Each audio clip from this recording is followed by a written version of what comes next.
I think what Obama is relying on here is that his belief that nobody cares. The low information crowd doesn't care whether Iran gets a nuke. Nobody thinks Iran would ever use one. Nobody thinks anybody's going to ever use one. So it's no big deal. That's my perception. America's real anchorman and truth detector, the doctor of democracy, Rush Limbaugh, meeting and surpassing all audience expectations every day. Great to have you on the program, my friends. 800-282-2882 is the number if you want to be on the program, and the email address, lrushball@eibnet.com. I really think, just expanding a bit on my salient closing comments that were brief because of the constraints of time, when it comes to the Iranians and a nuclear bomb and the people of this country, I don't know how many people actually care. It's a given the low information crowd doesn't care about it.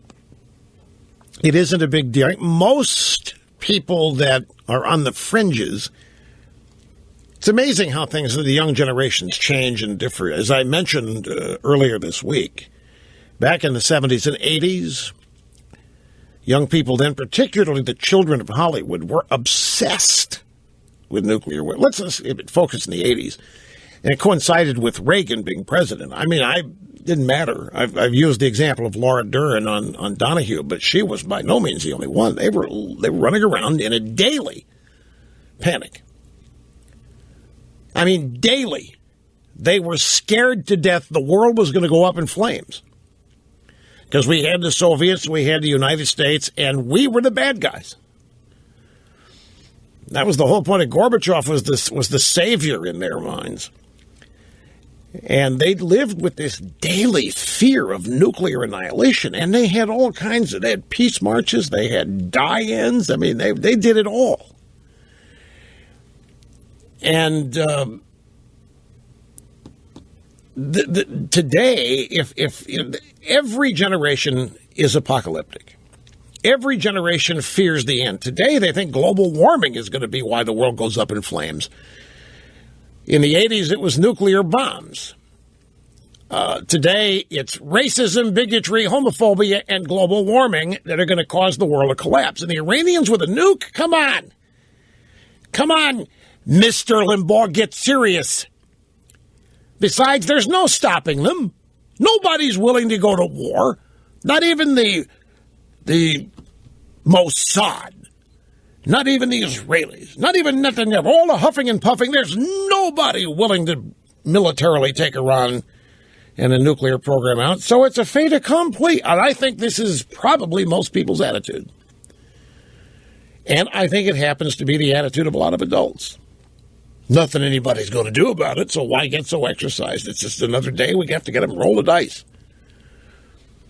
And then everybody prays. Let's just hope that the mullahs use it for extortion and blackmail and don't really get caught up in the 12th Imam. Because if they get caught up in the 12th Imam, that could be bad. But if they just extort us and if they just blackmail us, fine, can deal with that. But seriously, I mean, I shouldn't be flippant about this. It's real. I'm just reading it. What's real? Nuclear bombs in Iran? Or my... who's real? The people I'm talking about or the fact... Oh, yeah. It is real. They're not concerned about it. Well, in some cases, you can understand why there's nothing they think they can do about it. And they clearly see a president who's not doing anything about it. So if he's not, why should they? President after president, candidate after candidate has promised, has sworn that Iran will not go nuke on their watch. But nothing is ever really done about it. We try sanctions, we try words, speeches, the Red Cross, you name it.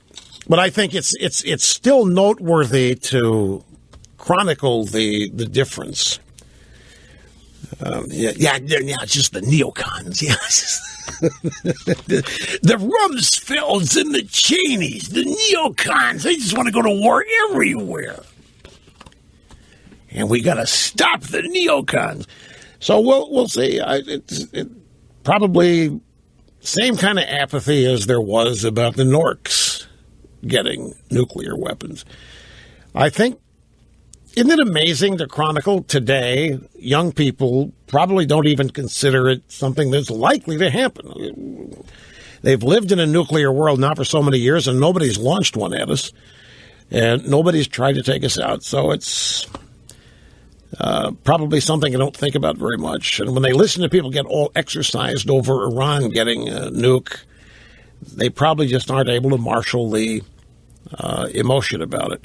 But nevertheless, I wanted to tell you where we are on the deal and what's what. And I want to remind you, I interviewed Dr. Thomas Sowell for the Limbaugh Letter, the most widely read political newsletter in America, 2 issues ago.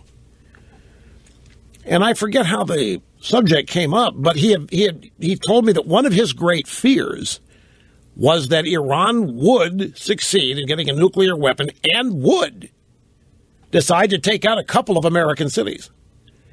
And that at that point, his fear was that Obama would surrender.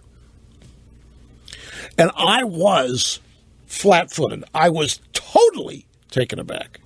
I had never heard anybody posit that the United States would surrender instead of fighting back. But Dr. Sowell was convinced that there wouldn't be any fighting back.